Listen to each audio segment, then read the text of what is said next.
When you think of performing arts, you likely picture the left side of this screen, a modern stage with synthetic lighting and microphones. But for traditional Ugandan arts, the stage begins in the village clearing, using the fire for light and a wooden drum for sound. Looking at this waterfall, we see the environment as a source of energy. These rushing rivers, shifting weather patterns, and animal behaviors provide the specific sounds, movements, and raw materials used in performance. Traditional arts begin with the eyes and ears. By watching and listening to the world around them, communities find the physical tools they need to play and the daily events they need to tell their stories. The landscape functions as a living studio. Without the specific natural environment of Uganda, the unique sounds and steps of its performing arts would have no source material to draw from. Musicians listen to weather patterns to establish the tempo of a song. A rhythmic drum beat might start slowly, echoing a few drops of rain, before building into a heavy rhythm that mimics a downpour. This observation translates into physical movement through mimicry. This is the mechanism where performers translate the physical actions and sounds of local wildlife into their dance choreography. Dancers study the Uganda kobe, seen in this photograph, using mimicry to capture its agility and turn wild behavior into a coordinated sequence of jumps. The crested crane provides another template.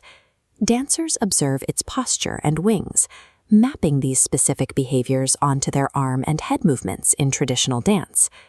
Traditional choreography is a stylized reflection of the local ecosystem. Every step and gesture is built from the physical traits of the animals living nearby. Beyond observation, artists must extract raw materials from the land. This historical photograph shows harvesting plant fibers, which serve as building blocks for performance tools. Consider the engineering of the Angalabi drum. Every part is sourced from the local landscape. The head is monitor lizard skin, producing sound when struck. The body is a hollowed tree trunk, acting as a resonator, amplifying that sound. We categorize these natural materials by how they are used.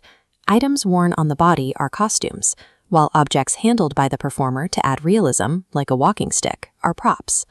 In this photograph, the dancers wear skirts woven from natural materials. These are created from dried sisal, banana fibers, or bark cloth. Imagine directing a play set during a severe dry season. Look at this landscape.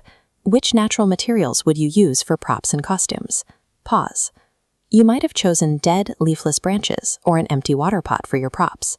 For costumes, dry, brittle fibers and faded bark cloth would communicate the lack of water to the audience. Every physical object on a traditional stage is a piece of the local ecosystem, engineered to perform a specific artistic function. These arts are linked to daily survival.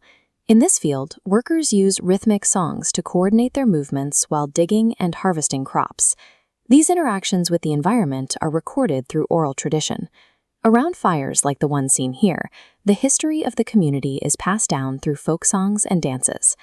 This reliance on nature creates a vulnerability. When forests are cut down or habitats are lost, the raw materials needed for instruments disappear, and the wildlife that inspires the dance moves away. This table shows the difference in sourcing. Modern arts often rely on factory-made plastics and synthetic textiles, but traditional Ugandan arts draw everything directly from the earth. The Ugandan landscape provides the physical wood for the drum and the living inspiration for the dance. If that landscape disappears, the cultural heritage of these performing arts disappears with it.